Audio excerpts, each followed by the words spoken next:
जो टॉपिक है वो है जी डीएनएस सर्वर की कॉन्फ़िगरेशन।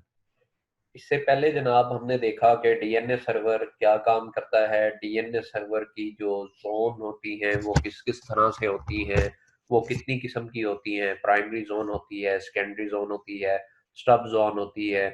ठीक है, इसके बाद हमने देखा था कि डोमेन्स जो है वो हमारे पास किस तरह से कंसिस्ट करती हैं, और डीएनएस से अगर हमने क्यूरी करना हो तो हम हमारे पास दो तरह के कौन से ऐसे दो मेथड हैं जिनके साथ हम डीएनएस को क्यूरी कर सकते हैं, नेम के अगेंस्ट आईपी एड्रेस, या फिर आईपी एड्रेस के अगेंस्ट हम नेम को फेच करके ला सकते हैं जी। आज जनाब हम इम्प्लीमेंटेशन को देखेंगे, डीएनएस सर्वर की इम्प्लीमेंटेशन, जिस तरह से हमने लास्ट टाइम डीएनएस सर्वर से पहले वेब सर्वर की इम्प्लीमेंटेशन को देखा था, उसी तरह से इसकी भी मिलती जुलती इम्प्लीमेंटेशन है जी। तो होप सो आप लोगों को आसान लगेगी, इतनी ज़्यादा मुश्किल नहीं है। ठीक है, तो यहाँ पे सबसे पहली चीज़ जनाब हम स्टार्ट करते हैं। सबसे पहली चीज़ जो आपको पता होना चाहिए कि सर्विस हमें कौन सी ज़रूरत होगी। द फर्स्ट थिंग जो हमें पता होना चाहिए, जिसके बारे में नॉलेज होना चाहिए, जिस तरह से हमने कहा कि आरडीपी सर्वर जब हम कॉन्फ़िगर करेंगे तो वहाँ पे एक्सआरडीपी की जो सर्विस है वो आपकी इंस्टॉल्ड होना चाहिए। इसी तरह से जब हमने वेब सर्वर की बात की तो हमने कहा HTTPD की सर्विस जो है वो हमारे पास इंस्टॉल होनी चाहिए। तो डीएनएस सर्वर के अंदर सबसे पहली चीज जो हमने देखनी है वो है सर्विस, और वो सर्विस कौन सी होनी चाहिए जी। वो सर्विस जनाब, जो नाम है उसका वो है जी बाइंड की सर्विस, BIND, बाइंड की सर्विस। तो जब हम ये बाइंड की सर्विस अपने सिस्टम के अंदर इंस्टॉल कर लेंगे तो हमारे पास डीएनएस सर्वर जो है वो कॉन्फ़िगरेशन के लिए रेडी हो जाएगा। तो उसको इंस्टॉल करने के लिए जनाब एक चीज का ध्यान रहे कि एक तो आपके सिस्टम के अंदर जो भी आपने वर्चुअल मशीन क्रिएट की हुई है उसके अंदर आपका जो इंटरनेट कनेक्शन है वो चल रहा होना चाहिए।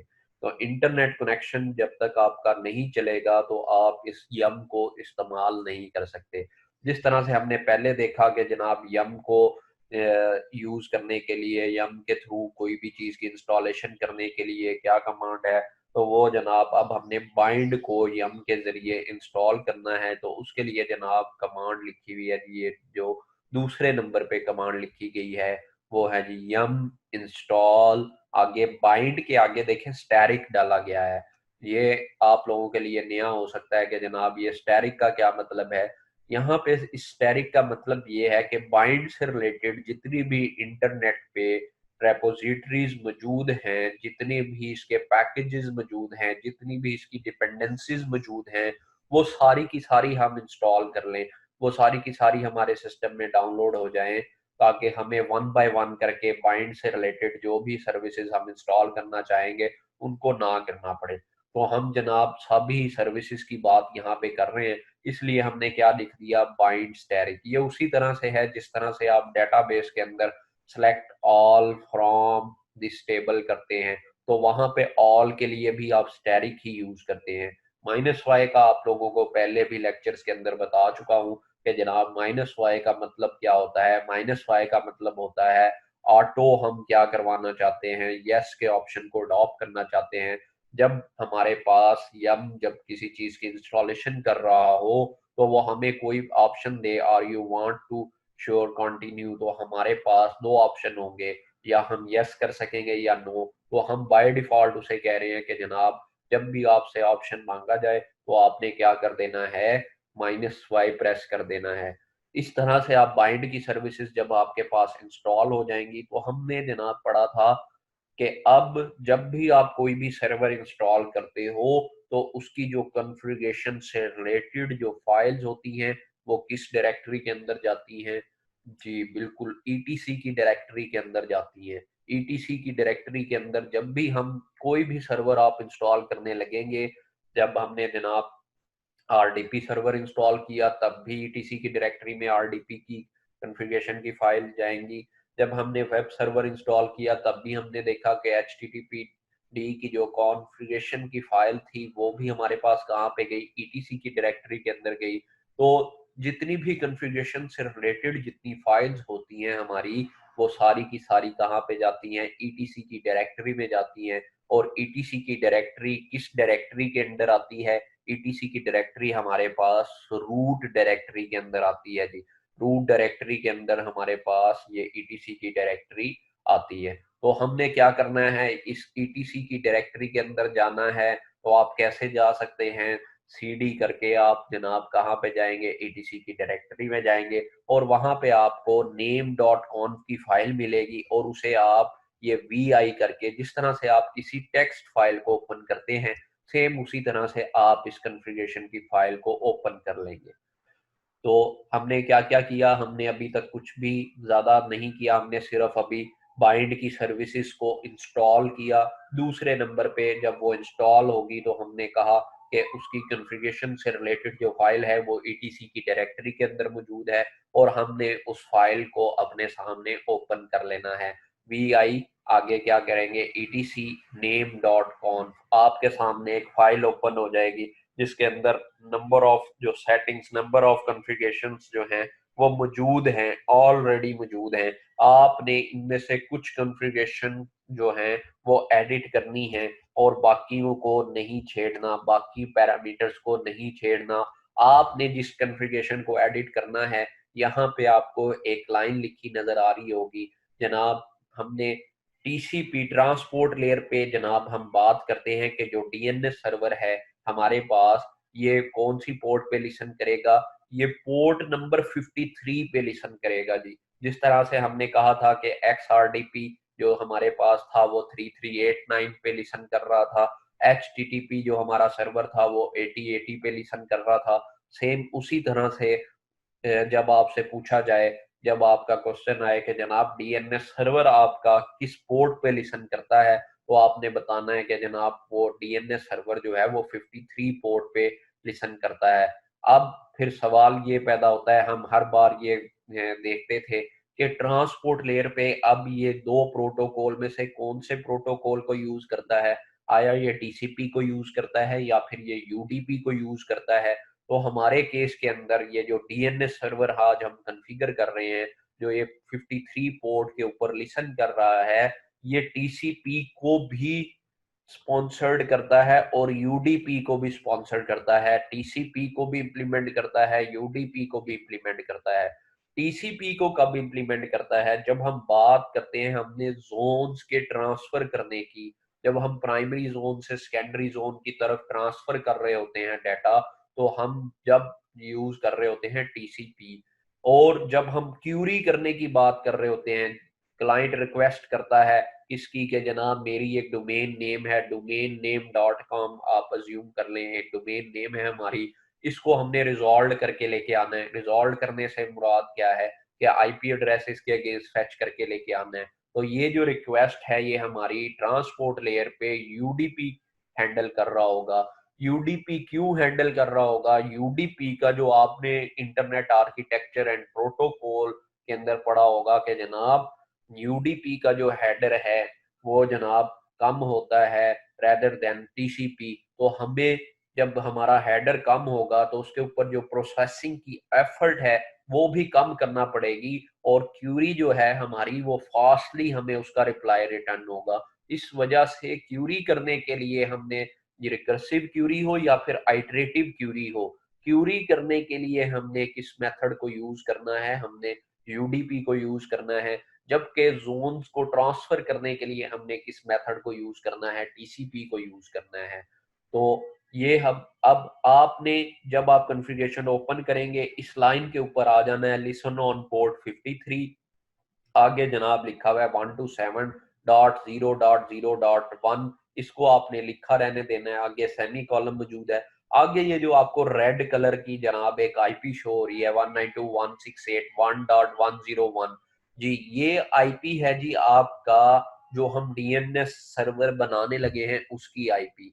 यानी कि जिस मशीन के ऊपर, जिस सेंटोस मशीन के ऊपर आप इस डीएनएस सर्वर को बनाने लगे हैं उसका आईपी। ये आईपी आप किस तरह से चेक कर सकते हैं? इससे पहले भी आप चेक करते आए हैं। इफ कन्फिग की कमांड दे के आप जनाब इस आईपी एड्रेस को चेक कर सकते हैं कि आपके सर्वर का आईपी एड्रेस क्या है जी।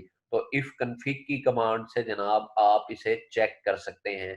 तो आगे जनाब ये मैंने 101 के आगे देखे एक सेमी कॉलम भी लिखा हुआ है, तो ये सेमी कॉलम आपने लाजमी डालना है, अदरवाइज आपकी कॉन्फ़िगरेशन के अंदर एरर आ जाएगा। सेमी कॉलम डालना ना भूलिएगा। अब जनाब जब हम जनाब लिसन ऑन पोर्ट इसको आईपी का बता चुके होते हैं, और ये हम अब आज सेटिंग जो कर रहे हैं डीएनएस सर्वर वो कौन से वाला बनाने जा रहे हैं, हम जनाब प्राइमरी डीएनएस सर्वर को बनाने जा रहे हैं। one DNS is called the primary DNS and other one is called the secondary DNS। Primary DNS हमारे पास क्या होता है, प्राइमरी डीएनएस हमारा मेनली जो मेन डीएनएस सर्वर होता है वो होता है, और सेकेंडरी डीएनएस सर्वर क्या होता है, बैकअप के ऊपर अगर प्राइमरी डीएनएस किसी भी रीजन की वजह से हमारे पास जो है वो करप्ट कर जाए या किसी भी रीजन की वजह से क्रैश हो जाए, तो हमारा सेकेंडरी डीएनएस सर्वर हमारी जो डोमेन्स की रिक्वेस्ट हैं उनको रिजॉल्व कर देता है। इस वजह से जब भी ऑर्गेनाइजेशंस जो हैं वो बनाती हैं तो वो प्राइमरी डीएनएस सर्वर भी बनाती हैं और सेकेंडरी डीएनएस सर्वर भी बनाती हैं। अब जनाब बात करते हैं हम जोन की। हमने कहा था कि जोन क्या चीज है, हमने जनाब जोन के बारे में बड़ी डिटेल डिस्कशन की अपने लास्ट लेक्चर के अंदर। तो जोन हमने कहा कि जनाब हमारी जो डेटाबेस होती है, डेटाबेस हमारे पास क्या कहलाती है, जोन कहलाती है। अब हमने प्राइमरी डीएनएस सर्वर जो हम बनाने लगे हैं उसे कोई एक जोन के बारे में बताना है, किसी एक उसके अंदर डोमेन को कॉन्फ़िगर करना है कि भाई आपकी जो मेनली डोमेन है जिसके ऊपर इस प्राइमरी डीएनएस सर्वर को कॉन्फ़िगर किया जा रहा है वो ये है। तो यहाँ पे जो मैंने डोमेन लिया है वो है जी uos.edu.pk.local। ये जो जोन से आपने कहाँ पे लिखनी है, ये जो जितनी सेटिंग है zone type master file allow update और नीचे करली ब्रैकेट्स तक, ये आपने सेटिंग जो है नीचे लास्ट टू लाइंस को छोड़ के आपको जोन नजर आएगा, उससे नीचे आपने इसको जनाब क्या कर देना है, कॉपी पेस्ट कर देना है। हम इसका मतलब भी समझ लेते हैं अभी, और वो मतलब ये है कि जोन के अंदर हम यहाँ पे डोमेन को मेंशन कर रहे हैं। ये वो डोमेन है जिसके ऊपर हमारा ये प्राइमरी जो डीएनएस सर्वर है वो आपका लिसन करेगा जी। ठीक है, आगे जनाब आप हम मेंशन कर रहे हैं टाइप इसकी मास्टर होगी। टाइप मास्टर से मुराद ये है कि जनाब जो हम डीएनएस सर्वर बनाने जा रहे हैं ये हमारा मेन डीएनएस सर्वर होगा, सेकेंडरी डीएनएस सर्वर नहीं होगा। जब हम सेकेंडरी डीएनएस सर्वर कॉन्फ़िगर कर रहे होंगे तो यहाँ पे टाइप स्लेव आ जाएगी जी। ठीक है, तीसरी चीज यहाँ पे जनाब ये देखने वाली है कि जनाब फाइल फाइल अब देखते हैं ये फाइल क्या चीज है। हमने फाइल का एक नाम रखा है, आप यहाँ पे कोई भी नाम रख सकते हैं। हमने अकॉर्डिंग टू इसकी वर्किंग का यहाँ पे नाम रख दिया forward.us.zone। तो हमने कहा था कि डीएनएस सर्वर जो है वो दो तरह से क्यूरी को लुकअप कर सकता है। एक को हमने कहा था कि वो फॉरवर्ड लुकअप कर सकता है और दूसरी को हमने कहा था वो रिवर्स लुकअप कर सकता है। तो आज जिस हम लुकअप को जिस जोन को आज हम बनाने जा रहे हैं, जिसके बाद इस कॉन्फ़िगरेशन के बाद हमारा डीएनएस किसके ऊपर काम करना शुरू करेगा, फॉरवर्ड लुकअप के ऊपर। यानी कि जब हम उसे डोमेन नेम बताया करेंगे वो उसके अगेंस्ट आईपी एड्रेस को फैच करके लेके आएगा। ठीक है, दूसरी तरह की चीज क्या है, रिवर्स लुकअप। रिवर्स के अंदर क्या होता है, आप उसे आईपी एड्रेस बताते हैं और वो आपका नेम जो है उसको उठा के ला के रिजॉल्व करके डीएनएस सर्वर की जोन से लेके आता है। तो हम जनाब आगे जाके फॉरवर्ड डॉट यूओएस डॉट जोन के नाम की एक फाइल बनाएंगे, अभी अभी बनाएंगे जी। ठीक है, इसके बारे में अभी आपने परेशान नहीं होना। ठीक है, तो ये आप नाम कुछ भी रख सकते हैं, मैंने इसकी वर्किंग के हिसाब से इसका नाम रखा है। तो अगर जब आप यहाँ पे रिवर्स लुकअप जोन बना रहे हो तो आप reverse dot US dot zone रख सकते हैं। लेकिन जब आप इस फाइल को बनाएंगे तो नाम जो आपने इस कॉन्फ़िगरेशन की फाइल के अंदर, ये नेम डॉट कॉन्फ़िगरेशन की फाइल के अंदर जो नाम दिया है वो सेव होना चाहिए जिस फाइल को अभी आप क्रिएट करेंगे। ये फाइल जो ग्रीन कलर में forward dot US dot zone आपके सामने लिखा हुआ है, ये फाइल अभी हमने बनानी है। ठीक है, आगे जनाब अलाउ अपडेट नन, इसका क्या मतलब है, यानी कि कोई आपकी इस जोन फाइल के अंदर अपडेट ऑटोमेटिक करना चाहे तो वो कर सकता है कि नहीं? तो जी हम उसे परमिशन नहीं दे रहे अपने नेटवर्क में से कि कोई भी हमारी जनाब जोन फाइल के अंदर आके अपने डोमेन नेम ऐसे ही एंटर नहीं कर सकता। हाँ, कौन एंटर सकता कर सकता है? जो कि उस ग्रुप का पार्ट हो, जिसको जनाब रूट ने परमिशन दी हो, जस्ट वो बंदा जनाब इस forward.us.zone के अंदर डोमेन नेम के अगेंस्ट आईपी एड्रेस की एंट्री डाल सकता है। तो जनाब नेम डॉट कॉन्फ की फाइल के अंदर यही सारी सेटिंग करनी थी। इसके बाद आप इस नेम डॉट कॉन्फ की फाइल को सेव कर देंगे। सेव करने का मेथड यहाँ पे मैंने लिख भी दिया है, वही है कि आप सबसे पहले कीबोर्ड से एस्केप का बटन प्रेस करेंगे, उसके बाद कॉलन प्रेस करेंगे, उसके बाद डब्ल्यू प्रेस करेंगे, क्यू प्रेस करेंगे और फिर एक्सक्लेमेशन साइन प्रेस करेंगे। जी आगे जनाब, अब हमने ये जो जनाब यहाँ पे forward.us.zone की फाइल को देखा था, अब उस फाइल को हमने क्या करना है, क्रिएट करना है। उस फाइल को क्रिएट करने के लिए हमें कहाँ पे जाना पड़ेगा, हमें जनाब डायरेक्टरी के अंदर जाना पड़ेगा वी ए आर की डायरेक्टरी के अंदर जाना पड़ेगा। यहाँ पे ऊपर मैंने मेंशन भी कर दिया है कि हमें क्रिएट फॉरवर्ड और reverse zone files which we mentioned in the etc name.conf file. जो हमने etc name.conf की फाइल में अभी जो मेंशन किया था फाइल का नेम, उसी फाइल को अभी हमने क्रिएट करना है। कहाँ पे किस लोकेशन के ऊपर जाके क्रिएट करना है, आपने जनाब जाना है ईटीसी से बाहर आना है तो आप रूट के ऊपर आ जाएंगे। रूट के बाद आपने VAR की डायरेक्टरी के अंदर जाना है। यहाँ पे ये मैंने मेंशन भी कर दिया है कि create forward.us.zone file in the VAR directory. VAR की डायरेक्टरी के अंदर जाने के बाद जब आप उसको लिस्ट व्यू लेंगे तो आपको एक नेम्ड की डायरेक्टरी मिलेगी। तो नेम्ड की डायरेक्टरी के अंदर जाना है, तो वहां जाके जब आप ls करेंगे तो आपको जनाब काफी ज्यादा फाइल्स मिलेंगी। तो वहां पे हमने क्या करना है, हमारे कंसर्न एक फाइल के साथ है जिसको हमने फॉरवर्ड जोन के लिए कॉन्फ़िगर करना है, और हमने एक फाइल अपनी बनानी है जिसका नाम हमने नेम डॉट कॉन्फ़िगरेशन की फाइल में रखा था। तो हम क्या करते हैं कि वहां पे उन्होंने क्या किया, आपकी आसानी के लिए ऑलरेडी फाइल को बना के रखा हुआ है। अब हमने क्योंकि बजाय इसके कि उनकी फाइल का नाम चेंज करें, ठीक है, हम क्या करते हैं, उस फाइल को कॉपी कर लेते हैं और नाम जो है हम अपनी फाइल का वही रखते हैं जो कॉन्फ़िगरेशन की फाइल में हमने रखा था। तो उसके लिए हमें जिस फाइल को कॉपी करना है फॉरवर्ड लुकअप जोन के लिए, दोबारा बता देता हूँ, फॉरवर्ड लुकअप जोन के लिए जिस फाइल को कॉपी करना है उसका नाम है जी नेम्ड डॉट लोकल होस्ट।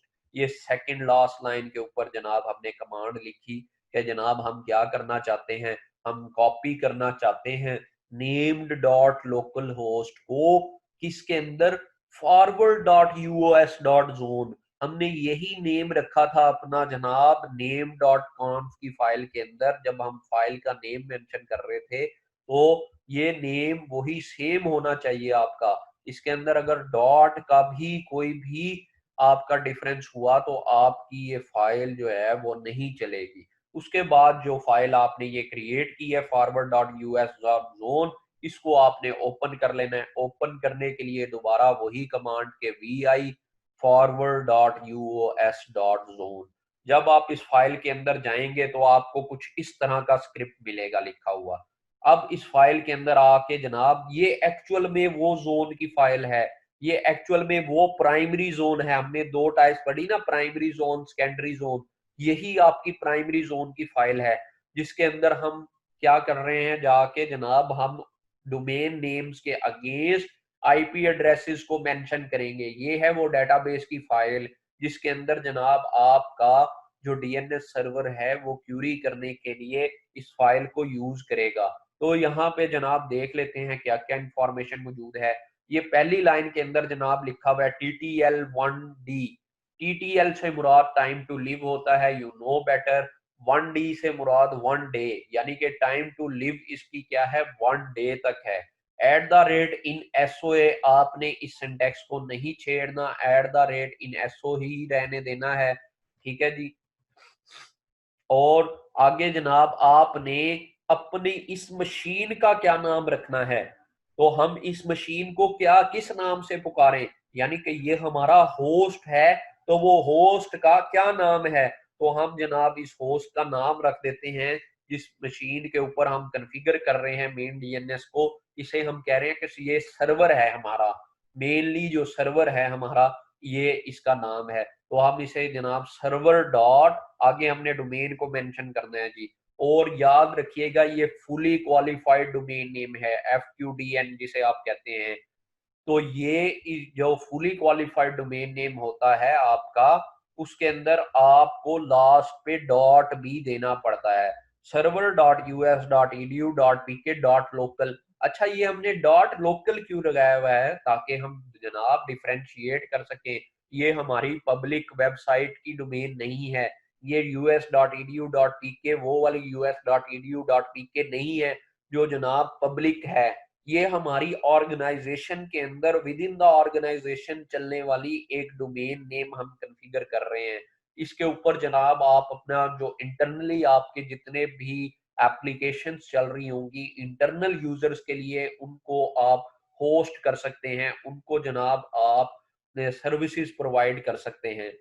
तो आगे जनाब रूट डॉट मेंशन है, यहाँ पे एक्चुअली वो जो सेकंड पैरामीटर है वो आपसे मांगता है ईमेल एड्रेस, वो क्या मांगता है ईमेल एड्रेस, तो हम उसे शॉर्ट करके रूट डॉट भी लिखते हैं, या आपने कोई भी डमी root@gmail.com भी लिखते हैं, फिर भी ये चल जाएगा।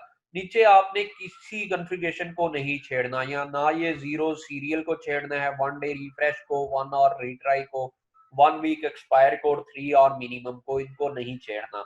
अब आ जाना है जी आपने उससे नेक्स्ट लाइन के ऊपर इंसर्ट करना है, आपने वहां पे जो भी इंफॉर्मेशन आपकी फाइल में लिखी होगी उसको आपने खत्म कर देना है, और इस इंफॉर्मेशन को आपने इंसर्ट करना है। @in name server, @internet name server, IN से मुराद हमारी इंटरनेट है जी। नेम सर्वर हमारा क्या है, server.us.edu.pk, जो हमारा सर्वर का एड्रेस है, जो हमारा डोमेन का एड्रेस है, वो हमने यहाँ पे नेम सर्वर के अंदर मेंशन कर दिया जी, कि हमारा मेन जो नेम सर्वर है वो ये है जी। उसके बाद अब हम उसका IP एड्रेस मेंशन कर रहे हैं कि @in हमारे पास 192.168.10.10 ये जो हमारा सर्वर चल रहा है, यही IP देखें हमने वहां पे named.conf की फाइल के अंदर कॉन्फ़िगर की थी, ये सर्वर का IP है जी आपका, तो इसको यहाँ पे भी आपने डाल देना है @internet 192, ये एक रिकॉर्ड हम इंसर्ट कर रहे हैं डोमेन नेम के अगेंस्ट IP एड्रेस का, तो 192.168.10.10 हमारा सर्वर है, और यहाँ पे इसी तरह आपको नजर आ रहा होगा 192.168.10.9 ये हमारी विंडो मशीन का जो आपका IP होगा, आपने चेक कर लेना है। तो विंडो मशीन का IP एड्रेस आप कैसे चेक कर सकते हैं, IP कॉन्फ़िग की कमांड दे के भी आप चेक कर सकते हैं, बाकी आपने अगर नेटवर्क अडॉप्टर के अंदर जाके स्टेटस से चेक करना हो वहां से भी चेक किया जा सकता है जी। तो ये हमारी विंडोज मशीन का मैंने IP एड्रेस दे दिया, जिसे मैं क्लाइंट के नाम से पुकारूंगा, यानी कि इससे पहले जब हमें पिंग करना होता था सर्वर से, हम क्या लिखते थे, IP एड्रेसेस लिखते थे ना, कि पिंग सर्वर, आगे पिंग सर्वर का IP एड्रेस लिख देते थे, या फिर क्लाइंट से पिंग करते थे सर्वर को तो सर्वर का, और सर्वर से क्लाइंट को पिंग करते थे तो क्लाइंट का IP एड्रेस लिख देते थे। लेकिन जब DNS सर्वर आपका चल रहा होगा आपकी ऑर्गेनाइजेशन में, तो आप फिर हर किसी को IP एड्रेस के जरिए याद नहीं रखेंगे, बल्कि आप उसको नेम के जरिए एड्रेस करेंगे, कि सर्वर सर्वर .us.edu.pk.local को जब आप पिंग करेंगे तो सर्वर आपको रिप्लाई करेगा, जिस तरह से पिंग का रिप्लाई आता है सेम उसी तरह से। अब आप अगर DNS सर्वर नहीं बनाते तो आपको IP एड्रेस के जरिए ही पिंग करना पड़ता। तो नेम, इससे हमें फायदा क्या होता है कि जनाब हमने कहा कि being a human being, DNS server ने क्या किया, हमारे लिए बहुत ज्यादा आसानी पैदा कर दी। हम जनाब इतने ज्यादा नेम्स जो थे, नंबर ऑफ, ये तो यहाँ पे 2 रिकॉर्ड्स हैं, जब आपकी ऑर्गेनाइजेशन के अंदर मल्टीपल यूजर्स हैं तो आप किस किस के रिकॉर्ड को याद रखेंगे, तो आप नेम्स को याद रखा जा सकता है, जो आईपी एड्रेसेस हैं उनको याद रखा नहीं जा सकता। तो क्लाइंट हमने जनाब सर्वर का नाम रख दिया सर्वर, और क्लाइंट का रख दिया उसके अगेंस्ट सर्वर इनर, और उसके अगेंस्ट उसका आईपी एड्रेस मेंशन कर दिया। क्लाइंट क्लाइंट के अगेंस्ट जनाब हमने क्लाइंट का आईपी एड्रेस मेंशन कर दिया 192.168.10.9। इसी तरह से आपने इस फाइल को भी जनाब सेव कर लेना है, सेम उसी तरह से जिस तरह से आपकी अगेन टेक्स्ट फाइल सेव होती है। अब जब आप इस फाइल को सेव कर लेंगे, अब आ जाती है सेम वही कॉन्फ़िगरेशन जो इससे पहले हमने आरडीपी के केस के अंदर की, और इससे पहले हमने वेब सर्वर के केस के अंदर की, कि हमने जनाब फायरवॉल को भी तो बताना पड़ेगा कि आपने ये जो ट्रैफिक है 53 पोर्ट नंबर की, इसको क्या करवा देना है, अलाउ करवा देना है। तो जनाब हमने फायरवॉल को बताने के लिए जनाब कमांड जो है वो लिख दी कि firewall CMD permanent port number 53, और firewall CMD permanent at port 53 with UDP, यानी कि टीसीपी के लिए भी आप ओपन कर रहे हैं और यूडीपी के लिए भी ओपन कर रहे हैं। तो फायरवॉल को बताने के बाद आपने फायरवॉल को क्या करवा देना है, एक बार रीलोड करवा देना है, ताकि जो भी आपने इसके अंदर न्यू रूल्स को इंसर्ट किया है वो रूल्स जो हैं आपके इम्प्लीमेंट हो सके जी। अब ये दो जो कॉन्फ़िगरेशन है आप लोगों के लिए जनाब न्यू है, दो कॉन्फ़िगरेशन आप लोगों के लिए न्यू है। वो क्या है कि अब हमने जनाब ये जो हमने अभी फाइल्स बनाई है इसके ऊपर जनाब हमने किसी और को, मैंने आपको पहले भी बताया था, परमिशन नहीं देनी है एडिट करने की। अगर आपने इसकी परमिशन दे दी तो कोई भी आके वहां पे डोमेन नेम के अगेंस्ट आपकी जनाब एंट्री कर सकता है, और यहां से ही आपकी बहुत ज्यादा हैकिंग होती है। कोई आके जनाब मेंशन कर देता है facebook.com और आगे जनाब आईपी एड्रेस मेंशन कर देता है अपने सर्वर का। तो क्लाइंट जो भी आपके नेटवर्क के अंदर facebook.com खोलेगा तो रिक्वेस्ट बजाय के facebook.com के सर्वर पे जाने पे आइटरेटिव क्यूरी के थ्रू या रिकर्सिव के थ्रू चलती, तो वो तो एक्चुअल डीएनएस सर्वर के पास चली जाती। तो वो आइटरेटिव थ्योरी के थ्रू देखेगा कि क्या मेरे लोकल डीएनएस के अंदर इसकी एंट्री मौजूद है facebook.com की, तो वहां पे उसने क्या लिखा हुआ होगा, आईपी एड्रेस लिखा होगा, और वो आईपी एड्रेस आपको कहां पे लेके जाएगा, एक डब्बी facebook.com के सर्वर पे लेके जाएगा जो कि एक्चुअल में नहीं है। लेकिन आपको जो वेबसाइट दिख रही होगी वो एक्चुअल में facebook.com की ही दिख रही होगी। तो इस तरह से वो आपको धोखा दे सकता है जनाब, आपका यूजर नेम पासवर्ड ले सकता है। इसे हम कहते हैं कि डीएनएस की जो हमारे पास डीएनएस की जो कैशे है उसको पॉइजन कर देना। किसी ने डीएनएस की कैशे को, डीएनएस की डेटाबेस को, डीएनएस की जोन की फाइल को क्या कर दिया है, पॉइजन कर दिया है। तो हम उसके लिए जनाब क्या करें, चेंज कर दें जनाब, नेम्ड क्या कर दें, किसका किसकी ऑनरशिप में दे दें, नेम्ड इसका जो ग्रुप है वो क्या कर दें, नेम्ड जो ग्रुप है वो असाइन कर दें -r, उसके अंदर जितना डाटा पड़ा हुआ है -r रिकर्सिव के लिए, var की डायरेक्टरी के अंदर जो नेम्ड की डायरेक्टरी है उसका, जिसके अंदर आपकी क्या मौजूद है, जोन की फाइल मौजूद है, फॉरवर्ड डॉट जो हमने जोन बनाई है, forward dot US dot zone बनाई है, वो फाइल मौजूद है जी। आगे जनाब अब हम ऑनरशिप भी चेंज कर रहे हैं कि जनाब अब ऑनरशिप भी चेंज कर दें कि जनाब इसके बाद सिर्फ जो नेम्ड जो ग्रुप के लोग हैं वो इसको ऑनर कर सकें और सिर्फ रूट इसको ऑनर कर सके। ठीक है, तो हम किसकी ऑनरशिप को चेंज कर रहे हैं, कॉन्फ़िगरेशन की फाइल को। ये ना हो कोई आके जनाब हमारे डीएनएस सर्वर का आईपी एड्रेस ही चेंज कर दे नेम डॉट कॉन्फ़िगरेशन की फाइल में। तो हम जनाब इसकी जनाब ऑनरशिप को भी यहाँ पे चेंज कर रहे हैं। उसके बाद जनाब जितनी हमने सेटिंग करवाई, ये सेटिंग को चेक करने की दोनों कमांड्स हैं। ये आप जनाब name dot check कॉन्फ etc name dot कॉन्फ की अगर कमांड देंगे, अगर आपको कुछ भी रिटर्न नहीं होता तो उसका मतलब है नेम डॉट कॉन्फ़िगरेशन की फाइल के अंदर कोई प्रॉब्लम नहीं है। और नीचे वाली जो कमांड है, जब आप ये कमांड देंगे अगर आपको सीरियल 0 रिटर्न हो जाता है तो उसका मतलब है कि जनाब आपने जो फॉरवर्ड डॉट जोन कन्फिगर की है, यूएस डॉट जोन कन्फिगर की है, उसके अंदर भी कोई प्रॉब्लम नहीं है। उसके बाद जनाब अब आखिर में आखिरी स्टेप, आपने अपने डीएनएस को बताना है कि जनाब आज के बाद आपने